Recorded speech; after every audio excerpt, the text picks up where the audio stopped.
হিমালয়ের নিকটবর্তী জেলাগুলোর মধ্যে অন্যতম দিনাজপুর। হিমবাহের কাছে অবস্থান হওয়ায় এই জেলায় একটু আগেভাগেই শীত অনুভূত হয়। এবারও তার ব্যতিক্রম নয়। সূর্যাস্তের পর রাত গভীর হতেই অনুভূত হয় শীত, আর সকালের প্রকৃতি ঢেকে থাকছে কুয়াশার চাদরে। তবে এসব ছাড়িয়ে শীতের জানান দিতে বাজারে উকি দিচ্ছে শীতকালীন শাকসবজি। জেলা শহরের বাজারগুলো ঘুরলেই দেখা মিলছে শীতকালীন শাক আর সবজির সমাহার। আমদানি হতে শুরু করেছে ফুলকপি, বাঁধাকপি, সিম, মূলা, বেগুন, ঢেঁড়সসহ হরেক রকম শাকসবজি।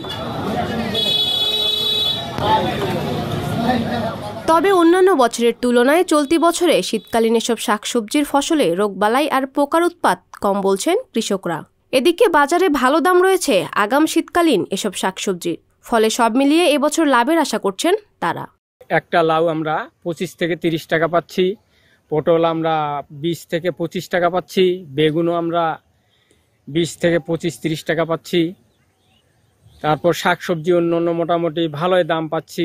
আমরা ফসলে অনেক উন্নত হয়েছি। এখন এই বাজারটা যদি আমরা পাই কৃষকেরা, তাহলে আমরা অনেক লাভবান হব। অন্যান্য বছরের তুলনা থেকে এবার একটু শাকসবজির একটু দাম বেশি আছে, রাসায়নিক সার একটু মোটামুটি একটু দাম বেশি, তারপরও পোষাচ্ছে আর কি। এখানে আমরা বাদু বাজারে আড়তের ব্যবসা করি। নতুন নতুন সবজি বেরোচ্ছে, সবজিগুলো ভালো যাচ্ছে, আগের তুলনায় ভালো আবাদ হচ্ছে। এবার কৃষকরা ভালো দাম পাচ্ছে, আমরা মোটামুটি ভালো লাভবান হচ্ছি। জেলা শহরের বাজারগুলোতে পাইকারি দরে পটল বিক্রি হচ্ছে কেজি প্রতি 16 থেকে 17 টাকা, বেগুন 20 থেকে 25 টাকা, মূলা 15 থেকে 16 টাকা, লাউ প্রতি পিস বিক্রি হচ্ছে 20 থেকে 22 টাকা, মিষ্টি কুমড়া 25 থেকে 27 টাকা দরে।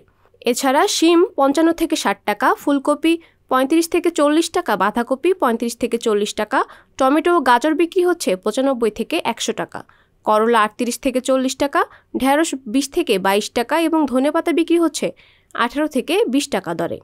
আর শাকের পাইকারি বাজারে প্রতি 300 থেকে 400 গ্রামের আটি বিক্রি হচ্ছে 5 থেকে 7 টাকায়। অন্যদিকে ক্রেতারা জানান, যদিও কিছুদিন আগে নতুন সবজির দাম বেশি ছিল, তবে এখন তা সহনশীল হচ্ছে। এছাড়া বাজারে এখন টাটকা সবজি পাওয়ায় খুশি তারা। বাজারের তুলনায় শাকসবজির দাম একটু আছে, শীতকালীন সবজি একটু খেতে লাগে। আপনার বাজার তুলনায় দাম একটু আছে, আপনার এগুলা তুলনামূলকভাবে পোকাও কম। শাকসবজি বাজার আছে মোটামুটি ভালো। বর্তমানে আমি বাজারে আসছি, বাজারের শাকসবজি দ্রব্যমূল্যের দাম যতই দিন যাচ্ছে ততই একটু করে সহনশীল হচ্ছে। কৃষি সম্প্রসারণ সূত্রে জানা যায়, এবছর শীতকালীন শাকসবজির মোট আবাদে জমির লক্ষ্যমাত্রা ধরা হয়েছে 15,400 হেক্টর। এখন পর্যন্ত প্রায় 3,000 হেক্টর জমিতে শাকসবজির আবাদ হয়েছে। 10 দিনের মধ্যে সম্পূর্ণ লক্ষ্যমাত্রা অর্জন হবে বলে আশাবাদী সংশ্লিষ্টরা। জেলার কৃষি সম্প্রসারণ অধিদপ্তরের উপপরিচালক কৃষিবিদ নুরুজ্জামান জানান, দিনাজপুর জেলায় রোপা আমন ধানের আগাম জাতের অনেক চাষ হয়ে থাকে। বিশেষ করে জেলার উত্তর অঞ্চলের যে উপজেলাগুলি আছে, 5টি উপজেলায়, তারা ইতিমধ্যেই অনেকটা জমির রোপা আমন ধান কেটে ফেলেছে এবং জমি খালি করে সেই জমিতে চাষ দিয়ে বীজ বপন বা চারা রোপণ করে ফেলেছে এবং সেসব শাকসবজি এখন তারা বাজারে বিক্রিও করছে। বেশ লাভ হচ্ছে, তারা ভালো পয়সা পাচ্ছে। এটা দেখে পাশের কৃষকরাও উদ্বুদ্ধ হচ্ছে। অন্যান্য উপজেলায় খুব দ্রুত এভাবে আগাম সবজির চাষ ছড়িয়ে পড়বে এই জেলায়, সেটাই আশা করি। পাপিয়া মামুন, সংবাদ প্রকাশ। সংবাদ, ফিচার ও অনুষ্ঠানের জন্য ভিজিট করুন সংবাদ প্রকাশের ওয়েবসাইট এবং যুক্ত থাকুন ফেসবুক পেজ ও ইউটিউব চ্যানেলের সঙ্গে।